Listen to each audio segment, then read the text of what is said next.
Hello everybody, just a quick note before we get into this video. This video and its accompanying video, this is the first of a two-part set of videos. Before we get into this first part, I'd like to point out that these videos were actually recorded a few months ago, so some of the phrases I might use within this video might not make any sense, like where I make a reference to listening to one of their previous tracks only a week ago, whereas in fact it was actually a couple of months ago. The whole reason behind this is because when I did these videos, I was approached by the band and asked if I could do a preview of their upcoming album, and after recording the videos I was instructed that these videos were not to be released until a much later date. So some of the statements might not make as much sense as they normally would at the time of recording the videos. But that's all I really needed to say. Let's go and have a look, shall we?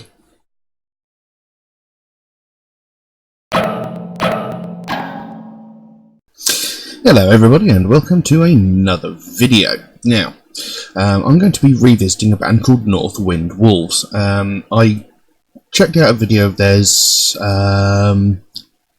just around about a week or so ago,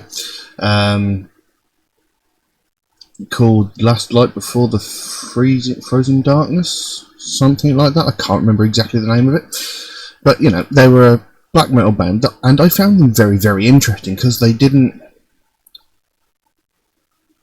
weren't what I would typically consider traditional sort of black metal. They had a variation in their styles, which I found very intriguing and very, very good. And after I posted that video, the band themselves actually contacted me, excuse me, and asked me if I would like to check out their upcoming album, which is released later this year. Asked if I wouldn't mind doing a sort of review / preview of the album. So I'm going to actually be doing a second video to accompany this one, where I'm going to actually talk more in depth about the album itself. But for this video we're going to look at the second track off the album, a track called Lord of Winter and Death. And this track itself was actually recently released on a Black Lion Records compilation album called Afterlife in Darkness Part 1. And so, yeah, as I said, this is the second track off their upcoming album called Mountains and Darkness. I've listened to the album quite a bit over the last week or so, and I've really quite enjoyed it. It's actually been a very good album, so be sure to check out the video after this where I talk about the album. But for the time being, I think we'll look at this track, Lord of Winter and Death. I know exactly what to expect because of what I've heard, because I've obviously heard it before, but let's have a look at it, shall we? So, Lord of Winter and Death by Northwind Wolves. Let's go on with it, shall we?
I'm going to pause it there for a minute.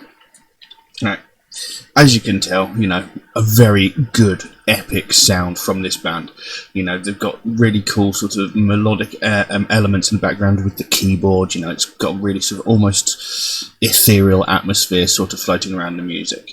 And, you know, this is one of their more typically black metal tracks. You know, it's got all the elements there. Almost kind of reminds me a bit of Anthem to the Welkin at Dusk era Emperor, just with a slightly different vocal style.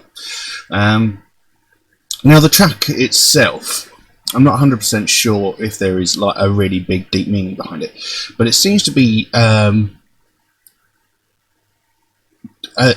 conversation in a way of possibly this Lord of Winter and Death talking about death and possibly even the end of the world itself, possibly discussing how he or her, well, it would be he, wouldn't it, if it's a lord, became the Lord of Winter and Death. I'm not certain. The song opens, "There was a place a long time ago, above the clouds on peaks of snow. Take my hand and we'll begin to fly amongst the crows and we'll never die. Far above the skies tonight, the darkness fades, and the stars burn bright to light our way. Past the cavern of hell's delights, you'll find me there. I've had my fill, chased out again for causing a fuss. It was so dark of night, there was no chance at all to light a light at all to help me see with the black of night surrounding me." So, excuse me. Like I said, as it opens, it sounds like this person, bloody moth, this person sort of talking to someone else, you know, sort of explaining to someone, you know, telling them a story of old, as it were. You know, opening with, "There was a place a long time ago above the clouds and peaks of snow." Then he goes, "Take my hand and we'll begin to fly amongst the crows and we'll never die." So, you know, he's sort of like, "Come with me on this journey. I will explain what's happening. You know, I'll tell you my story. You know, just follow me. I will take you on this journey." And then, you know, he talks about the fact that, you know, above the skies tonight, the darkness fades and stars burn bright to light our way. So it's like, you know, just follow me. You know, the stars will guide us to where we need to go. And there's a couple of lines. "It was so dark of night, there was no chance at all to light a light at all to help me see with all the black of night surrounding me." So it's like he's come into this sort of all-consuming darkness, as a void of sorts. You know, like even if he lit like a torch or a lamp or something, he wouldn't see anything because there was nothing there. He was just in a big black void. So essentially, kind of like death itself, big black void. There's nothing there. It is literally the absence of everything. I could just be talking complete garbage. I'm not sure. But you know, I really like this band. You know, black metal is one of those genres, as I've mentioned several times, I can be a bit iffy about. But this band sort of I really enjoy it. You know, because they do have so much variation in their musical style. But we'll go into further detail on that when I look at the full album. But let's carry on with this track for now.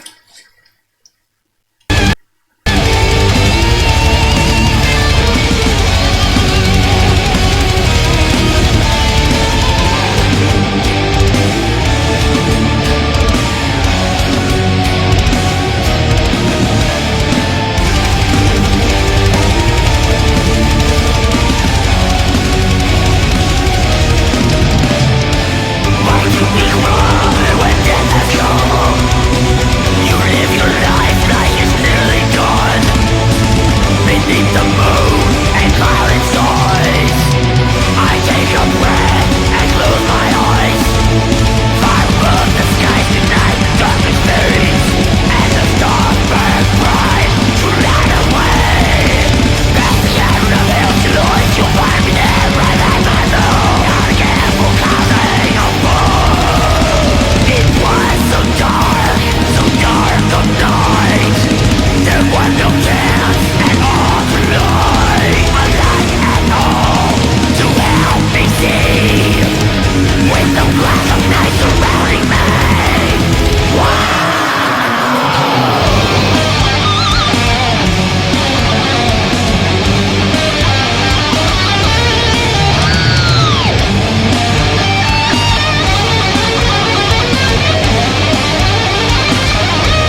And there we go.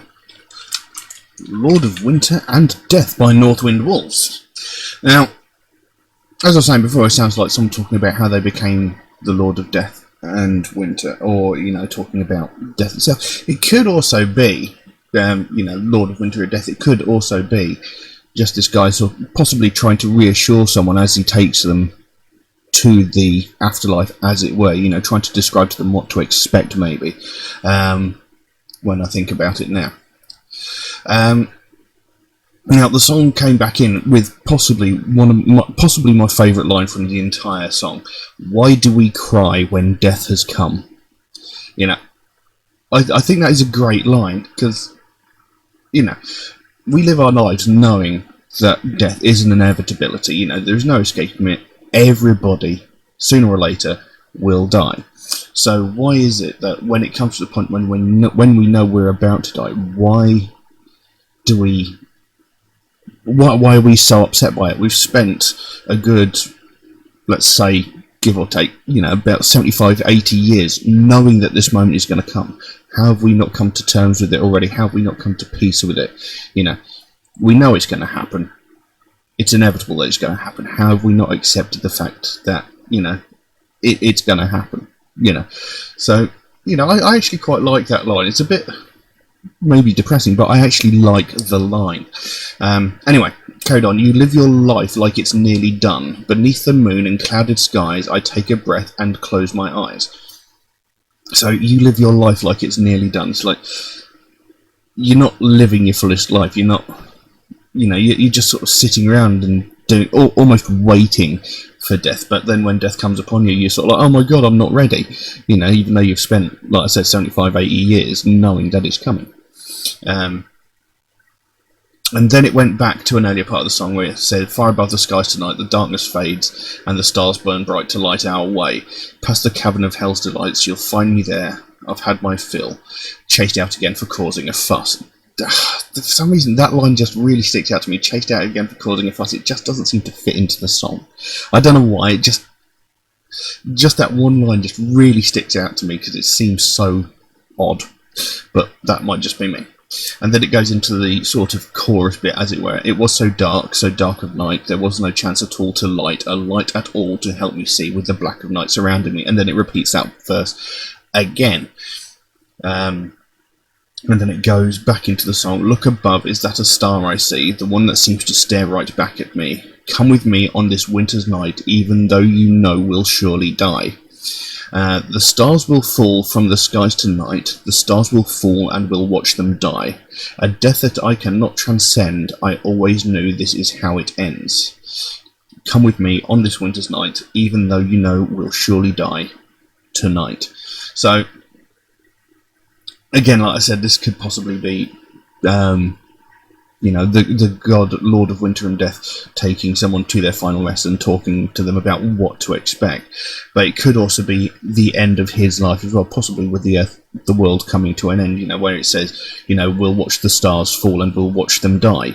So the sky's going to come crumbling in and die, eventually everything dies. Including the planet, the world, the universe, whatever. So, that could be what it's talking about. Of course, winter seems to be like one of those defining moments where, the end of the world is going to be like an eternal a second ice age, eternal winter sort of thing. So that could be what this is talking about. I could just be making stuff up and be completely well off base. But, I like the song. I like the way it's written, except for that one line. That one, that just really sticks in me a bit like a thorn. But, I like the way it's written. I love the way it's performed. There's such variation in the music. It keeps me very interested because, for me, black metal can sometimes get very, very samey. There's not enough variation in it. It's just like fast riff, fast riff, fast riff with thundering drums in the background and, vocals about mountains, forests, and magic, going on with no discernible real meaning behind them. But this I really enjoyed, and this is what really attracted me to the band in the first place when I heard that first track, is there are so many elements in the music that I wouldn't consider to be traditional black metal, there was enough variation in it that it kept me interested, and I like that, you know, because I've always said there's for me there's sort of three different styles of black metal. There's bathroom black metal, which is the one where it sounds like the vocalist is singing in the next door neighbour's bathroom whilst the drummers and guitarists are in a completely different house playing a completely different song. Then you've got the really well produced and executed stuff, things like Emperor, Dimmu Borgir, Hecate and Throne, things like that, that really, really work together. They sound perfect to my ear. And then you've got the disjointed style where it sounds like the singer and the band, the singer's playing one song, the guitarist playing another song, and the drummer's playing a completely other song. It doesn't seem to coalesce properly to me. That's to my ear, though. It sounds so disjointed, it doesn't flow for me, it doesn't sound right. But this sort of goes in that sort of category around the sort of Dimmu Borgir area where it's well produced, it sounds good, it works well together, but there is such variation to it that it's sort of sneaking out into its own little sort of subgenre of that. So I find it very interesting. It's very, very good. So, some of the tracks do sort of have a little sort of sneak of more sort of blackened death metal, but this track itself is more proper black metal, and I really like it. It's a really good track. So yeah, I'm going to leave that as it is for now. Be sure to check out the next video where I actually talk about the upcoming album, Mountains and Darkness, which, as I said, is due out sometime later this year. I haven't got an exact date for it. But if anybody would like to suggest a track for me to react to, then please do so. By all means, you can drop a comment in the comment section below, or message me on my Facebook or my Instagram. You can even message me on my Patreon should you wish, and you could even help support me at my Patreon. Help me create more content in the future, maybe make some improvements to the way I do my videos. That would be really, really cool. Do know, though, if you do make a suggestion, it probably take me a while to get around to it, because I get suggested dozens of tracks every single day. For every video I put out, I get suggested another 12 songs, so my list grows faster than I can record the videos. But I do write down every suggestion I get, so it will get done eventually. It's just going to take me a while to get around to it. Also, Metalhead Reacts is a proud supporter of the Sophie Lancaster Foundation.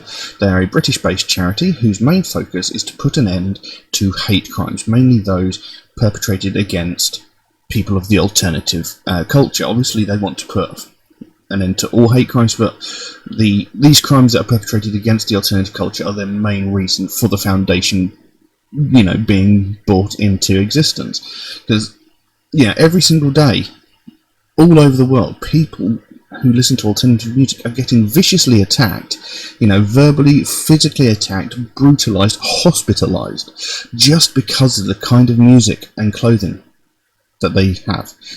They listen to alternative music, they wear alternative clothing, and they are getting attacked for this fact, and it makes no sense to me. You don't attack someone because of the movies they like, because they like a different movie to you, because they like Star Trek instead of Star Wars. You don't attack someone because of the books they like, they like, I don't know, 50 Shades of Grey instead of Hunger Games. That sort of, I know those two books aren't really comparable, but you know what I mean. You don't attack someone because they like different kind of books to you. You don't attack someone because they like different flavour ice cream or different flavour crisps to you, do you? So why would you attack someone because of the style of music that they prefer? It doesn't make sense. It doesn't affect or impact your life in any way. If you don't like the clothes that someone is wearing, just don't look at them. It's simple as that. There are infinite other directions you can look in. Shift your gaze 1 centimetre to the side, you're not looking at them anymore. It's simple. But it is not an excuse to violently attack someone just because they have made a different choice to you. Everybody has the right to be an individual, and nobody deserves to be beaten or attacked just because of their taste in music. And when it comes to the point where a young woman, Sophie Lancaster, gets beaten to death just because of her taste in clothes and music, things have gone way too far. I can understand having an opinion against music, that's fine, but to actually beat someone so viciously that they die from their injuries just because you don't like the music that they listen to, it's beyond reprehensible, it is disgusting, it should not ever happen. And this is exactly what the Sophie Lancaster Foundation is trying to do. They want to put an end to this happening, because they don't want to see anybody else go through what they went through when their daughter was so brutally beaten just because of the music that she listened to. It's unacceptable. So if you'd like to find out more about the Sophie Lancaster Foundation, there is a link to their website in the description below. You can pop over there, find out what they're working on at the moment, find out what their goal is, because they can explain it so much better than I can, because I go off on random mad rants and tangents. And if you can help them in any small way, even something as simple as one of these Sophie bracelets, I think they're like £1 on their web store. They have a whole bunch of other merchandise on there which is worth checking out. But if you can help them in any small way, the smallest amount makes the biggest difference. And the sooner we bring more attention to this, the sooner we can stamp out prejudice, hatred and intolerance everywhere. But I'm going to leave that as it is for the time being. Thank you all very, very much for watching, and I'll see you again soon. Bye bye.